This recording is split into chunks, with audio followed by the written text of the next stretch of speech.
that's out.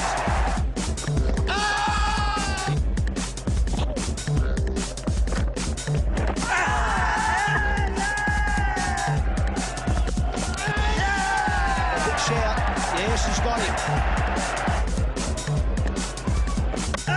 Bowled him, he's clean bowled him. That looks like a googly. He played for the leg spin. Interest in the difficult art of leg spin bowling has certainly revived over the past decade, with many now wanting to investigate its subtleties and variations. One man regarded as the spin doctor to many great spin bowlers of the modern era is Terry Jenner, former South Australian and Australian wrist spinner. And he's here to pass on the basic skills of leg spin.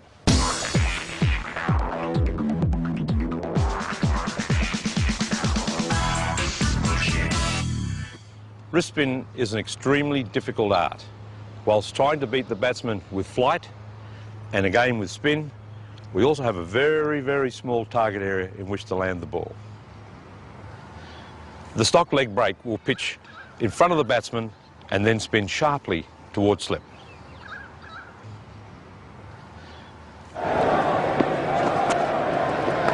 Gone straight to Mark Taylor. To bowl the leg break, it's important to have a good grip. With the seam running between the fingers, the spinning finger is the fourth finger on the hand, and the thumb either resting on the ball or off the ball. That's an option. And the fingers and wrist working together to generate spin, like that. If you spin the ball hard, it can drift in towards the right-hander's leg stump and spin away sharply towards slip. Oh, he's bowled him round his legs. Bowled him round his legs.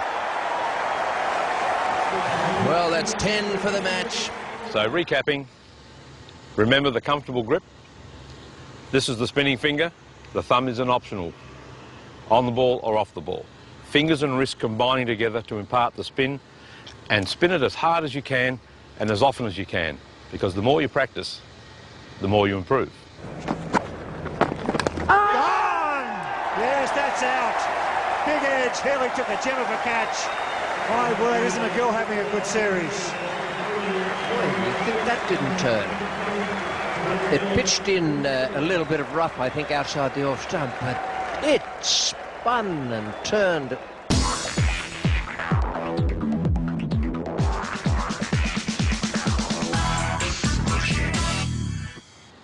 If your leg breaks spinning a lot and the batsman starts to get accustomed to the spin, then it's probably time for a bit of variation. And one of the variation balls is the top spinner, or the over spinner. This ball looks a bit like the leg break, but when it lands, it often bounces above normal, and that can cause the batsman to be hit on the gloves, can cause bat pads if the men were around the bat, or even a high catch into the outfield. It's a very good delivery, and it's a nice one to have in your repertoire. And that's another. Dave Shepherd, no problem. Puts the finger up. Stuart McGill, quicker one. Probably the top spinner. To bowl the top spinner first, nice comfortable grip again. Thumb resting on or off the ball. Again, that is optional. So for the leg break, the palm is facing towards the batsman. For the top spinner, we move the wrist around, facing away, and the seam now facing the batsman. Again, the fingers and wrist work together, and then we spin it up and produce the top spinner, which again introduces bounce.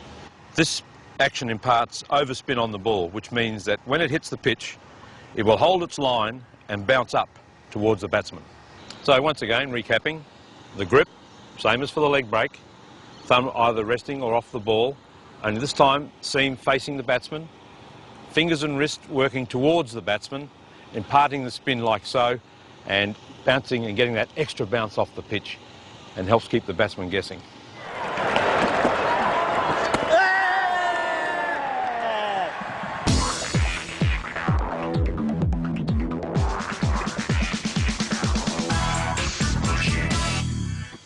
Another variation for the leg spin bowler is the wrong-un, or the googly, or the bosey, known in all three terms.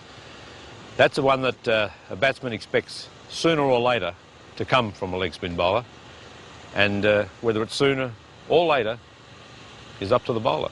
Bowled him, he's clean bowled him. That looked like a googly.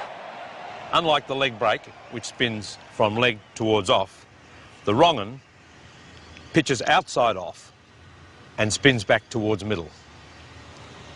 Okay, so grip, same as for the leg break.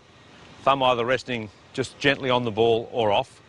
In this particular instance, the wrist turns right around so that the back of the hand is facing towards the batsman. And from there you can see that the seam is facing in the direction you want the ball to spin.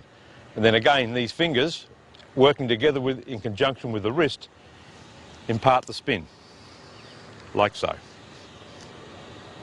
Delivered with this wrist action, it will look similar to a leg break, turning towards slips. But instead, it'll go the other way. And they don't like that very much. Magnificent delivery from McGill. Well, he's kept that one in his kit bag for a while, and finally producing a ball that the batsman had no idea about. He thought it was the leg break. It wasn't. Okay, summing up. Grip, nice and comfortable, thumb resting on or off the ball. No thumb pressure. The wrist turned around so it's facing the batsman. That way we get the seam already facing in the direction we want the ball to spin. Fingers and wrist, again working very hard so that on release we get that spin. So let me show you again. We get that spin like so. Difficult ball to bowl, requires a lot of practice. Don't get frustrated if you don't do it early in your spinning career. But remember this, don't do it so often you lose your leg break because you are a leg spin bowler. Here's the wrong end. This has got to be close. He's given him a long look from Rudy Kurtzen. Alakapali makes a pair. Leg spin isn't the only form of slow bowling that can bamboozle batsmen.